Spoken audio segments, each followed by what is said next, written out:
What's up, Gould Miners? Today we welcome David Hrizak to the program. David is the co-founder and CEO of the Streamline companies, a real estate investment group focused on Class B and medical office investments. David has nearly 3 decades worth of commercial real estate experience, and in this episode, he starts off by explaining why Class B and medical offices are performing well despite the massive turbulence that the rest of the office sector is experiencing. Later on in the episode, David and I dive into alternative investing in general and why David is such an advocate for diversification outside of the stock market roller coaster. Finally, we conclude the episode with David explaining how investors can position themselves in this current market to win big in this next economic cycle. Lots of nuggets and wisdom in this episode from an experienced commercial real estate investor. So without further ado, everyone, let's welcome to the show, David Hrizak. The Gould Mine Podcast. David, welcome to the Gould Mine. Thank you very much for having me, Danny. Good morning to you.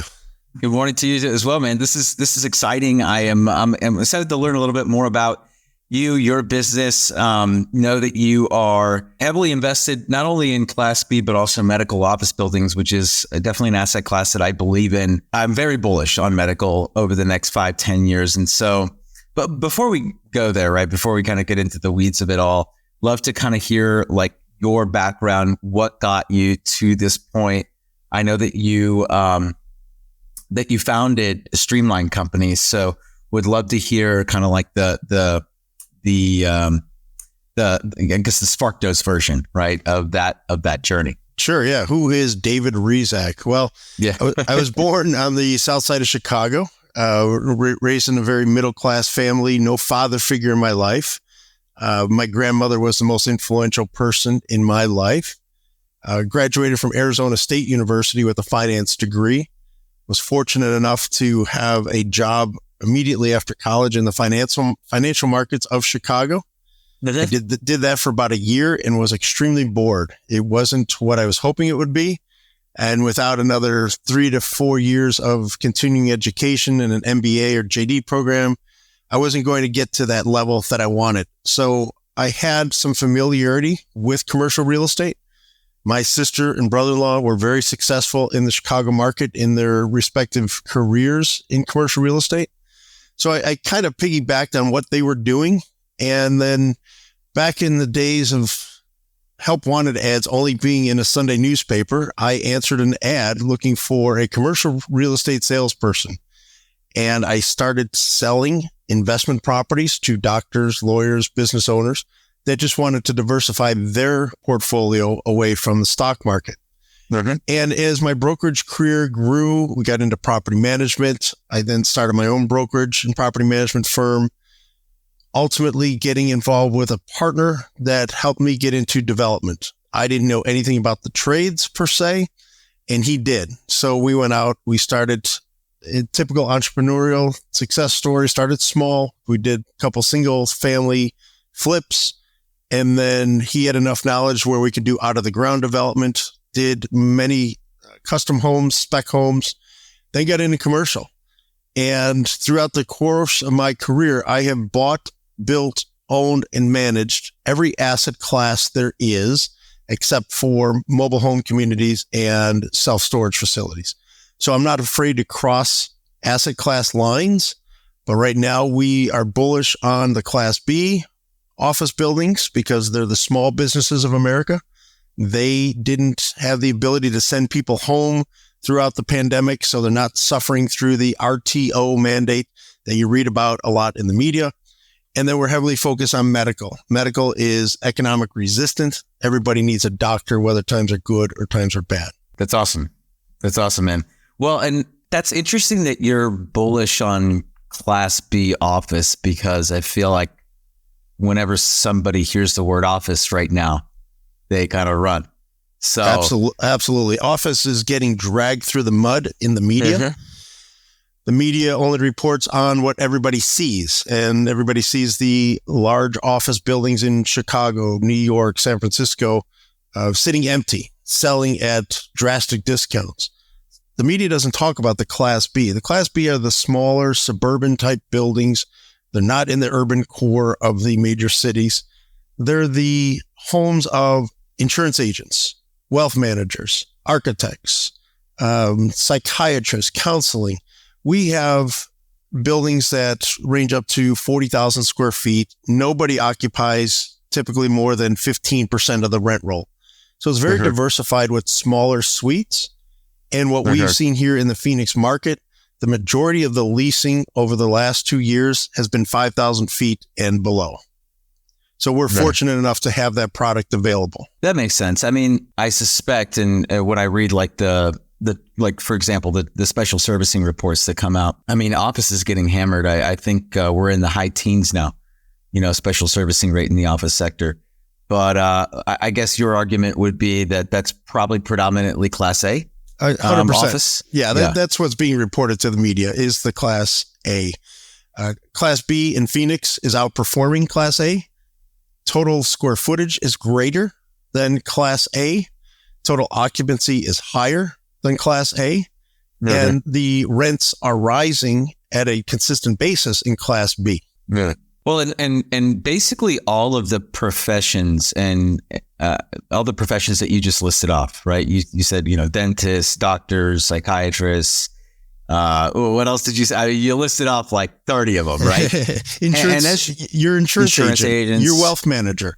They don't need necessarily to be in an urban core on a 20-story building. Their businesses thrive because they're typically smaller business. They thrive in the smaller suburban locations, the smaller buildings. Right. And all of those, so go for it. They're more in the community. There's more involvement with the community by being accessible in those smaller buildings. Yeah, that makes sense. They also do require office space. It's not like tech, right? We're like, these tech employees, they can just work from home. Insurance agents, sure, they could probably do a lot of their work from home, but like you're not going to meet your clients at the house, right? So a lot of client-facing services, it sounds like, is what you're seeing last week. Yes, and I don't want to go to my wealth manager's home to talk about my portfolio because it seems a little suspect at that point. Yeah. Exactly. No, that makes a lot of sense, David. That really does. So walk me through this, right? When did you start refocusing? Because it sounds like you've been looking at you've been invested in various asset classes, across a multitude of cycles. What has you excited about Class B and medical coming into this next cycle? Right? What are the things that you're seeing in the marketplace, like trends that you're seeing in the marketplace that have you excited about that? So I really started to focus on this asset class in probably third quarter of 22.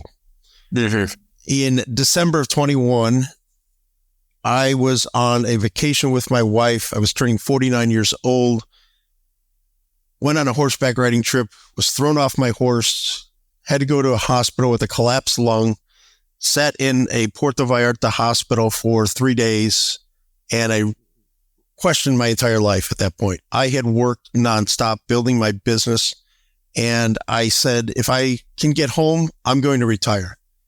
And the doctors advised me not to fly for 10 more days because of the pressurization system in my lung. But it was now about December 10th, and I wasn't going to stick around and potentially miss Christmas back home. So we got on that flight. I held my wife's hand the entire time. It was the first time I was afraid. And once we landed, I said, I'm done. We're going to enjoy our lives right now.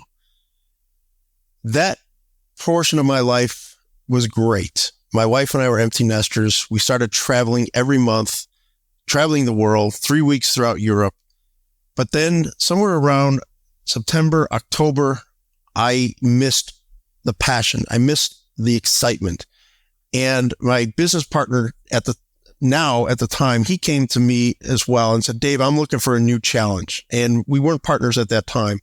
And I said, Scott, so am I. I want to get back in the game, but I don't want to do it necessarily just for myself. I want to do it for other people.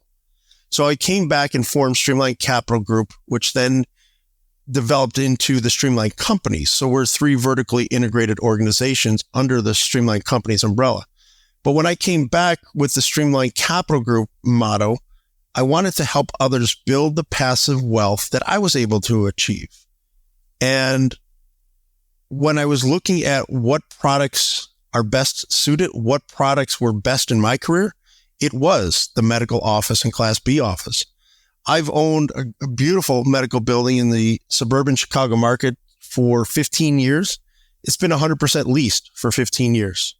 Triple net leases, tenants paying all expenses, rising rents from credit tenants, and they were all typically small doctors that just needed a space off of the hospital campus to operate their practice out of. So that's when I decided in 2022 to focus on the medical and the Class B. And we've been successful since then with purchasing another 70,000 square feet of commercial space in the Phoenix market.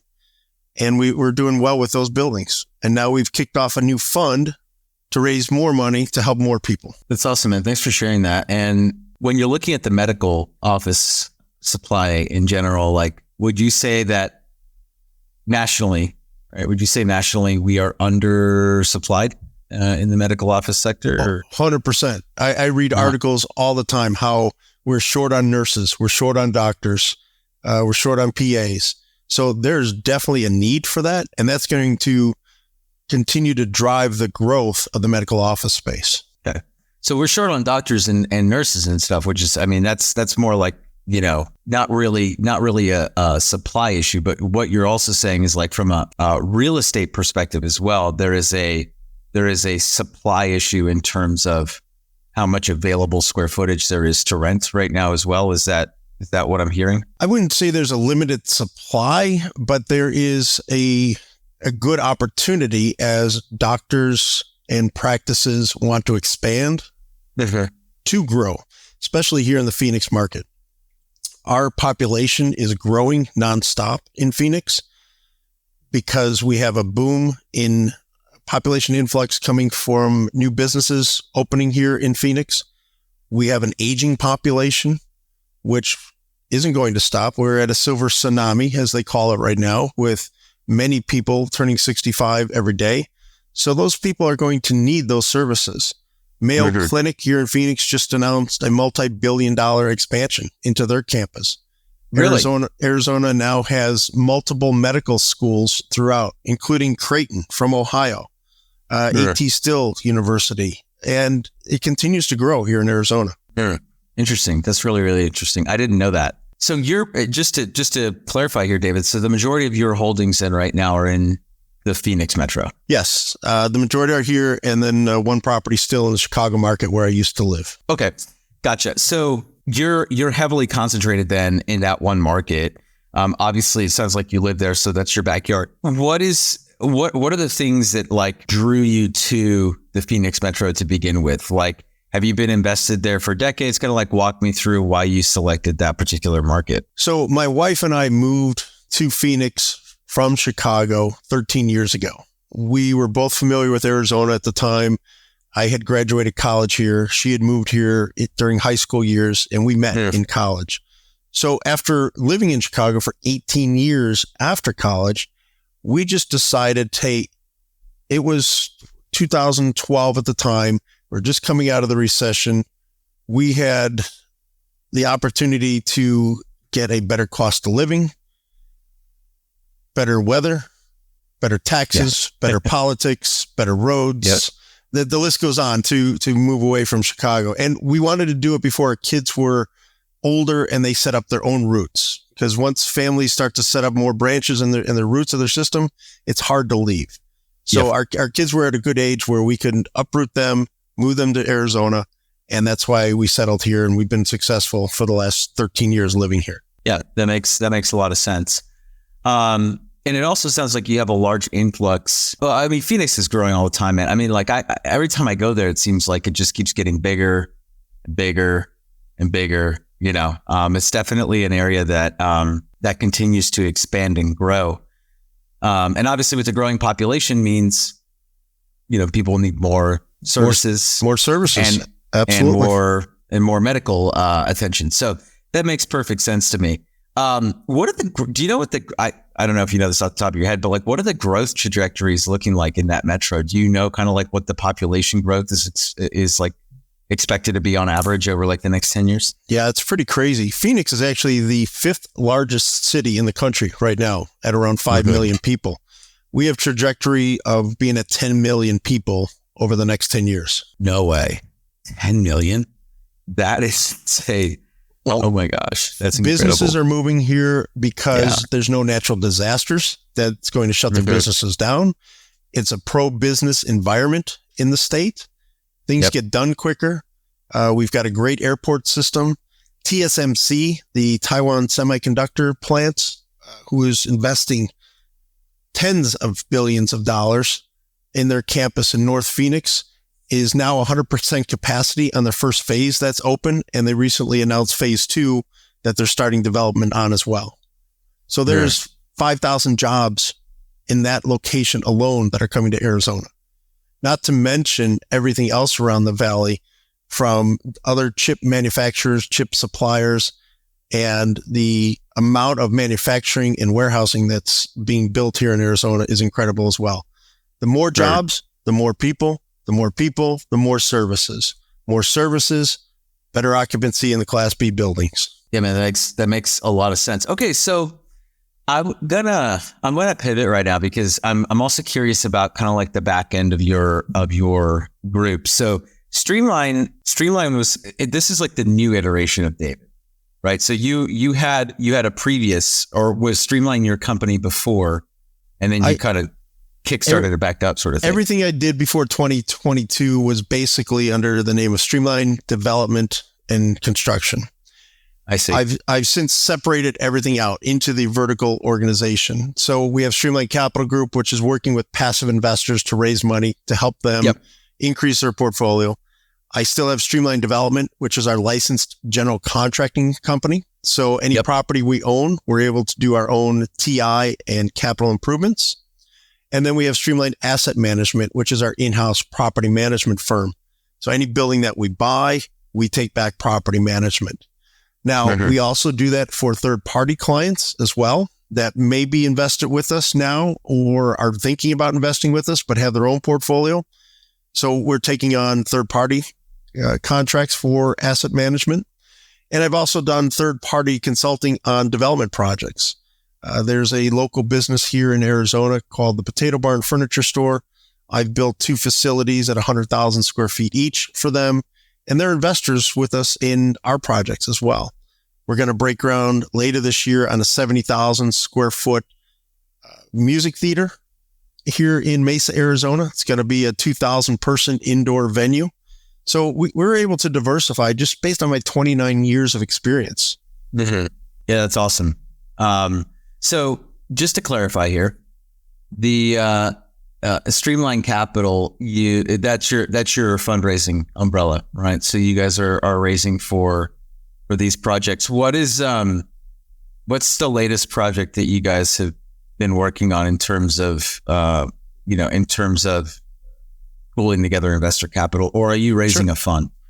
We have a fund. Are you syndicating the deals, or are you raising a fund? So the majority of my career, I've done only syndications, single asset syndications. Last year, I kicked off Streamline Investment Group Fund number 3, which is a 506c fund, raising $15 million. That $15 million will be leveraged to purchase around 4 to 5 buildings or approximately $40 million worth of real estate. So that is what we're focused on right now. And we're marketing, because it's 506c, we're able to market it nationally, bring in investors. We work a lot with medical professionals, athletes, entrepreneurs, and business owners. Yeah, I would imagine that, that's one of the things that I heard from another one of my guests, actually, that also is in medical office. They have had a lot of success actually in raising capital from physicians for those types of buildings. Yeah, the physicians are in those buildings more than anybody, right? Yeah. And if they're paying rent, they might as well own a piece of it, right? And we've also had opportunities and discussions where doctors want us to come in and build their own private space as well. That's really interesting. Yeah. So from a fundraising perspective, this latest fund, Fund 3, since it's a 506c, you can kind of like go out there and market. What have you found the most What have you found the most success with in terms of marketing? Has it been like ads? Has it been getting on podcasts like this? What has been your highest success marketing strategies? LinkedIn. So it's individual reach out through LinkedIn and individual messaging through LinkedIn. We're able to actually search for physicians, search for business owners, search for athletes. And then we reach out to them individually through messaging there, ultimately trying to get a face-to-face just to build a relationship. Of course. We never ask anybody to invest with us after the first meeting because we want them to get to know us and we want to get to know them as well. We want to make sure it's a good fit because I call it the Streamline family. Once you're an investor with us, typically the majority of my investors have been repeat investors. They become part of the Streamline family. And what makes us unique as well, because of that, we're able to host what we call Kick the Bricks investor days, where we invite our investors out to one of our properties that they're invested in, and they're able to feel, touch, and see where their money is placed. Right. I think that's really important. I think it's really important for people to be able to go out there and actually, sometimes they just wire the money in, right? And they don't know, right? Like they've never touched it. They've never seen it for themselves. I do have some repeat clients that are still in Chicago that have wired me money without coming out to see any of the properties that we own, but it's based on that relationship. It's based on that trust over the years. Well, speaking of trust, I think one of the biggest hurdles in what we do, David, is in getting people to get comfortable with the idea of diversifying outside of the stock market. And I know that you've been a big advocate for, diversifying outside of volatile markets, right? And into, real assets like medical office, right? So how does that conversation typically go for you? And what are the talking points, right? For someone, or what would you say to somebody who is investing into something like this for the first time or thinking about it, but they're a little uneasy because it's new. It's something that they've never really done before. Yeah. My talking points on that are, do you like your money to be on a roller coaster ride, or would you rather continue on a steady path? The stock market this year has been crazy. People, after the April 2nd Liberation Day with the tariffs, people lost 20, 30% in some cases in their portfolio in the stock market. We didn't. Our properties continued to make money. We had lease renewals, lease rental increases. So we continued to grow. We didn't have the up and down like the market did. Now the market's come back and most money has been made back. It's pulling back today as today's June 12th. Who knows what's going to happen with the political and economic cycle here over the next 6 months. We're asking people to take a portion of their portfolio, put it into real estate, get the passive returns. We're offering 8% preferred return plus 80% of all profits, but we're also able to get tax advantages that are not available in the stock market. The bonus depreciation, the cost segregation analysis. We do all of that immediately as soon as we buy a building. So we're able to take paper losses in year 1, year 2 that are going to offset any of the passive gains that we have in the future or any of the other passive income those investors have currently. So we're able to take a 15% IRR pre-tax advantage up to about 18 to 20%, depending on the individual's tax bracket. Yeah. And I think that's something that a lot of investors really overlook, right, David? They look at returns, but they don't think about post-tax return. Absolutely. Right? An investor cares about, hey, what am I making? Not what am I saving?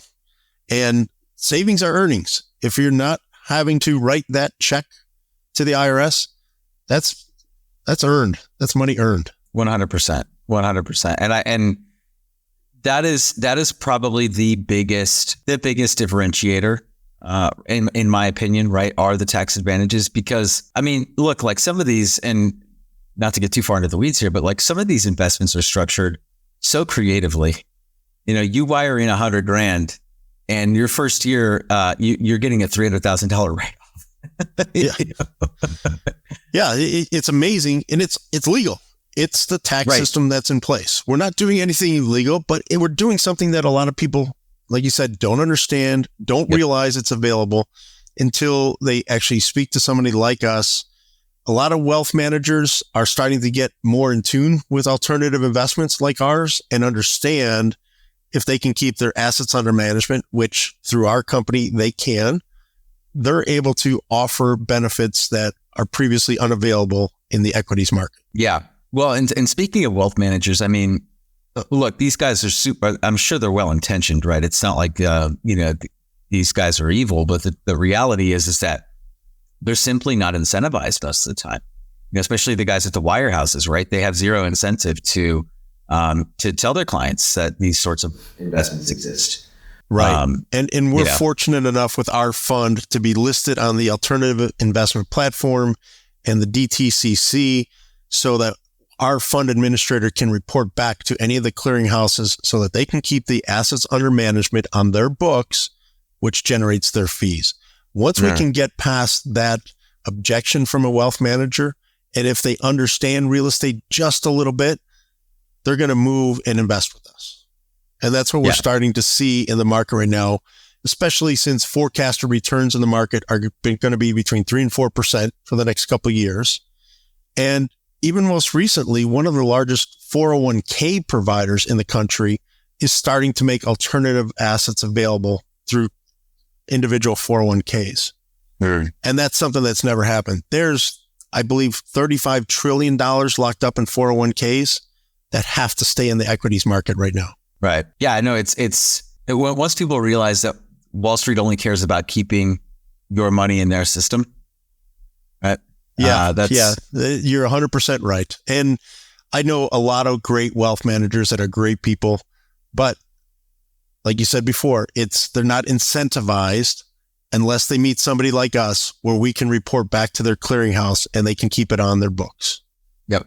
Yeah. Well, and most of the larger wiring houses too, right? Like like the Schwabs and of the world, right? Like they won't touch guys like you, right? Yes. Like they'll touch us. We can report back to Schwab. Yes. Interesting. Our fund administrator through that DTCC and alternative investment platform can report back to Schwab clearinghouse so that investment managers keep it on their books.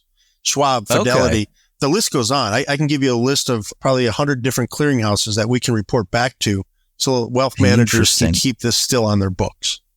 So then that's like a viable strategy for you then, right? Like to market to the wealth managers and find a way to, get them to allocate to you, no? Absolutely. So in addition to working with the individual investors, as I mentioned before, the doctors, athletes, entrepreneurs, we are heavily devoted to marketing to wealth managers, CFPs, just to educate them, because a lot of them were never taught. When you were at Vanguard, they didn't talk about alternatives. And we have now the ability to educate them, help them, and help their clients ultimately. And any good fiduciary out there should be concerned about their client first before themselves.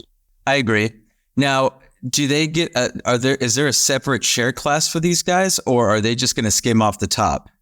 Because if they're skimming off the top, then what their client could just go to you directly and get a better deal, right? So then I'm just kind of wondering how that would work. Yes, their client could come to us directly, but their client is paying them a fee for assets under management right now. Whether they take $1 million and they invest in equities, that wealth manager is getting paid.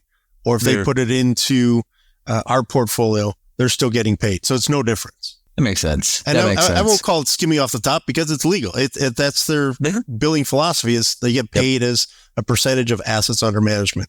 Yep. Which is why many of them have not gone to the alternatives until we're now able to offer and educate that we can report back to Schwab, Fidelity, so that they can keep their assets under management. I think you're the first fund manager that's told me that they are capable of doing that. And I've had a lot on my program. So I don't know if some of them have just kept that from me, not told me, but you are the first one. That's very interesting. I honestly had no idea that you could do that, David. That's, well, I knew that some of the funds could do that, right? Because I know that they could, but I thought that there was a threshold or a minimum or something like that, but that's very interesting. Yeah. So our fund is not publicly traded. We're not a REIT. We're a private placement. And that's the difference. A lot of asset managers, wealth managers will go into REITs, no problem. But with REITs, you don't own the property. You own a stock. Here, you're actually owning a percentage of the property with them. Right. And you get to materially participate in the depreciation benefits as well. Exactly. Whereas a REIT, you don't get to do that. REITs are actually way more volatile and they are more influenced by the stock market than they are the performance of the asset, which makes zero sense, right? It's like, well, what are we even doing here? Exactly. Yeah. It's not a true alternative investment. If you want to consider real estate as an alternative investment, you have to consider it as a private placement deal. Correct. That makes a lot of sense. Well, David, that's interesting, man. I had no idea that was possible. So learn something new every day. And if any of your listeners are fund managers and they want to understand it more, I'd be happy to take a phone call, a meeting, and explain it to them. Bring in our fund administrator who handles the back end for us on that participation. Amazing. So kind of flipping gears here, right? The office sector in general over the next decade, right? So what are the trends that you're seeing in specifically in the Class B office sector, right? You touched on it briefly before, but I want to kind of go more into the weeds. So you talked about being bullish with Class B. Here's where my mind goes. Well, if Class A is nicer than Class B and starts becoming less expensive than Class B, then wouldn't people who are in Class B just switch to Class A because it's nicer and better and cheaper? Seems to make sense, doesn't it? But right? I'll tell you why they're not. Okay. People's lives are so busy. They've come to the fact that the travel time, getting into an urban location, getting into a parking garage, getting up a 20-story or 40-story elevator is going to take time out of their lives. The small businesses that we deal with, those business owners want an office closer to home so that they have a better quality of life. They're less time on the road. And it's just their workers are around that building as well. So that's what we're seeing right now. The other thing that makes us bullish on Class B is the office to apartment conversion. A lot of office is being taken offline. The supply is dwindling. A lot of Class B is 30, 40 years old. It's being knocked down and redeveloped as industrial buildings or multifamily buildings. Again, decreasing the supply. So as we go out there and strategically purchase the good Class B buildings, the inventory is going to be coming down because it's disappearing. That's going to make our properties more profitable. Okay. I mean, that all adds up. I mean, I'm just thinking about this logically, right? Because like what you said at first makes a lot of sense. I do believe in that investment thesis, meaning like I could see someone opting for a smaller office closer to home than a larger office, even if it's the same price as the smaller office close to their house, because driving 30 minutes and parking and, you know, all that stuff. Yeah, it could get tedious. I totally understand it. So let's just hypothesize here for a second. What happens to all that Class A stuff? As our economy continues to grow and the United States of America always grows, those will get repositioned in different ways. The space is going to have to get cut down in some aspect. Offices aren't necessarily looking for 50,000 square feet anymore. Now they're starting to look for 25,000 square feet. Mm-hmm. The hybrid work system is most likely here forever. People have gotten accustomed to it. Business owners like myself want people in the office. So there's got to be a compromise there. Even Jamie Dimon has said so. He's the one that came out specifically. You've got to be in the office, but now they're even backing off of that just a little bit. I love people being in the office because it's a collaboration. You learn better. And especially our young people graduating college right now, if they start a job working from home, their careers are going to suffer because they're not around people to learn.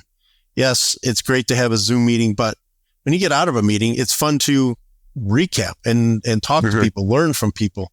And if you're not in the office, you're not going to get that. Yeah, I don't disagree with you there. I don't disagree. I mean, I personally believe in the office culture. You know, during COVID, that was a rough time, man. You know, I think a lot of people got comfortable, but I also know a lot of people now that feel less fulfilled. They just look sadder. I see them and I'm like, you look so sad right now, and I honestly think it's because they're all working from home. Yeah. I live in Silicon Valley. So we're starting to see companies call employees back into the office. That started maybe last year at some point.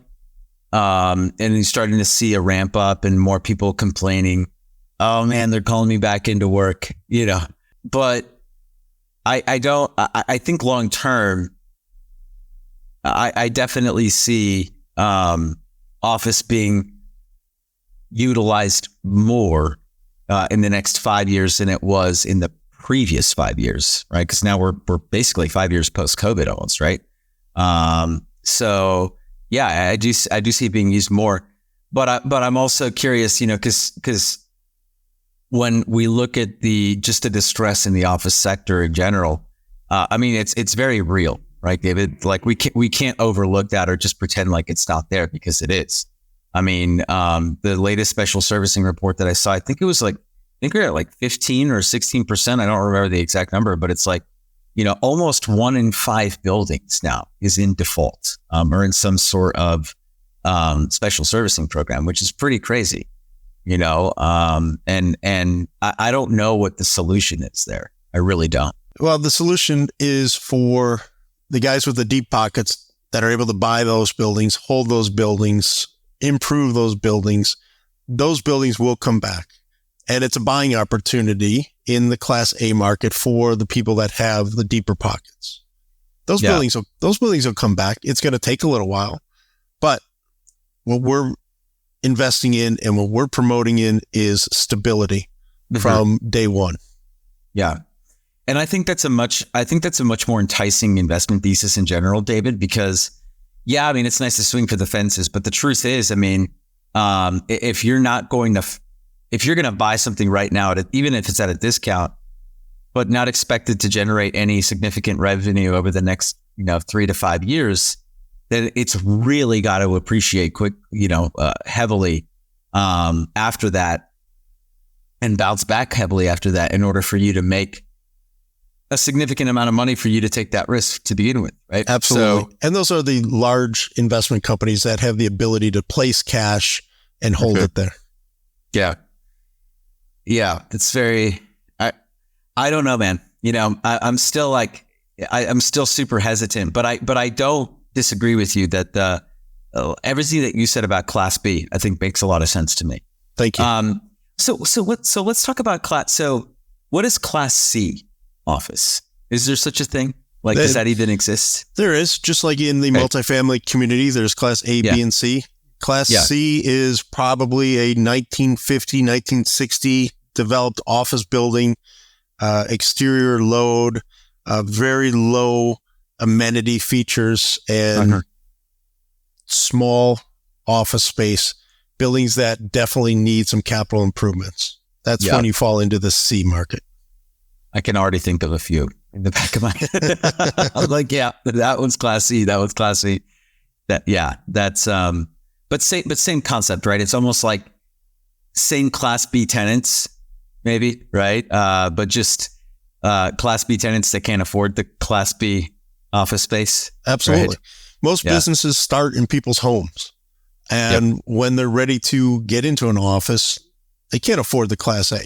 They're going to go into the Class B, or if there's a Class C in their neighborhood available. A lot of Class C is getting knocked down and redeveloped as well. So that product is eliminating. So another trend right now, David, that could potentially combat or be, I would say oh my gosh, what's the word I'm looking for right now?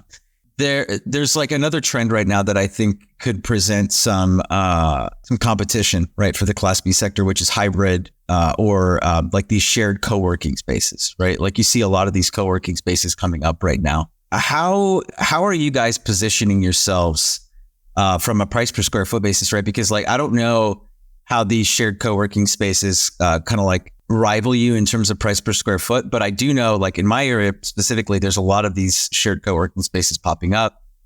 They seem to be fairly reasonable in pricing. and they have a lot of amenities, right? So what are the things that you are doing to kind of like combat that competition, or how do you see yourselves kind of stacking up against those co-working spaces? We've been approached by co-working spaces to rent space in our buildings. So they become our tenant, and then they sublease out space from there. I see. Guess what? Those co-working spaces are in office buildings that they don't own. They're renting space. It's just arbitrage. Yes. Yeah, it's just arbitrage. That makes sense. Okay, cool. Yeah, that's interesting. So you don't see them as competition. You see them as tenants. Yeah. Interesting. Yeah, we've been working with one of the larger co-working spaces for about a year in negotiations on what type of lease format we can put them into.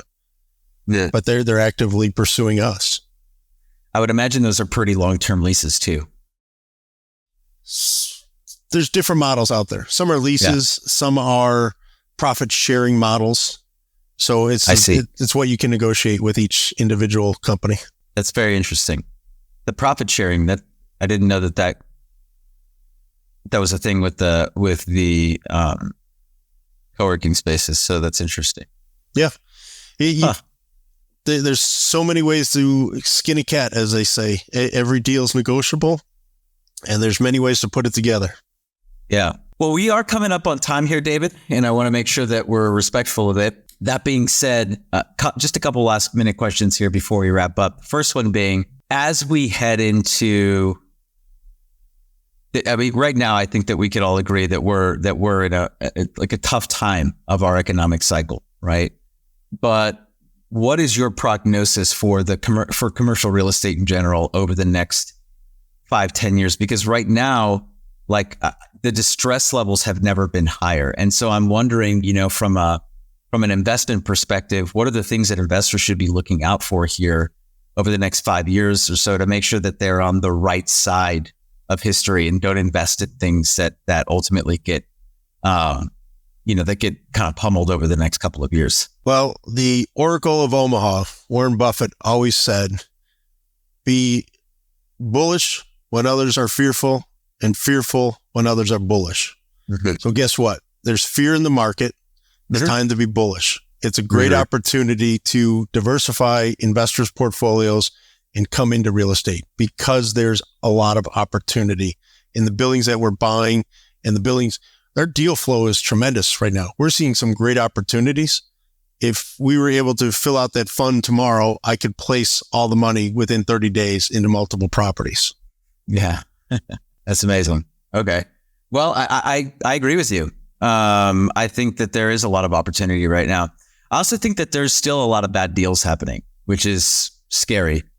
From an underwriting perspective, what are you guys typically doing to, ensure that you're not overestimating what you guys can accomplish? And then how could an investor kind of pick up on whether or not a sponsor's taking the necessary precautions when, formulating their projections / underwriting? So our underwriting is typically performed at a 60 to 65% loan to cost. Mm-hmm. And interest rates are higher now than they've been in a very long time. When we do our 5 to 7 to 10 year projections, we're keeping that interest rate at a constant. We're not taking into account some future potential interest rate drop. So if we can underwrite the building where it becomes profitable at higher interest rates, guess what happens when the interest rates may drop in a year or 2 or 3 years? More cash flow, refinancing opportunities, equity recapitalization to move into other projects or back into our investors' pockets. So now is a great time to buy. I love the interest rates being high because it's a good buying opportunity for people that truly understand the market and want to get involved. Love that. Well, David, this has been awesome, my friend. Really glad that we got this opportunity to connect, and I learned something new today. So that's always cool. But before I let you go, in traditional Gould Mine fashion, we're going to have you leave the audience, David, with one final Gould nugget. Take it away. Wow. Put the pressure on, Danny. Thanks. First off, I appreciate your time today. Your show is tremendous. I love the information you bring out to the marketplace and the investor place. Yep. My little gold nugget is to tell people, don't be afraid. Trust in people like myself that are displaying truthful information after 29 years of experience. Now is the time to be diversifying your portfolio. And over my career, I've been fortunate enough, as I mentioned before, to have investors follow me from deal to deal. We're here. We want you to become part of the Streamline family. So if anybody's interested in reaching out and having a discussion with me, I'm available on LinkedIn or via email, djh@thestreamlinecompanies.com. We're here to help. I'm here to serve right now. I'm here to help people make money like I was able to when I retired from the system. And I wake up every day with a renewed passion of, hey, who are we going to help today? Not what are we going to make for ourselves today? I'm all about service right now in my life. So that's what I'd like to leave your audience with, that David Hrizak and Streamline Capital are here for you. Love that, man. That's awesome. Well, David, thanks so much for stopping by, and look forward to seeing your continued success, my friend. Danny, thank you very much for your time. Let's keep in touch, please. Awesome.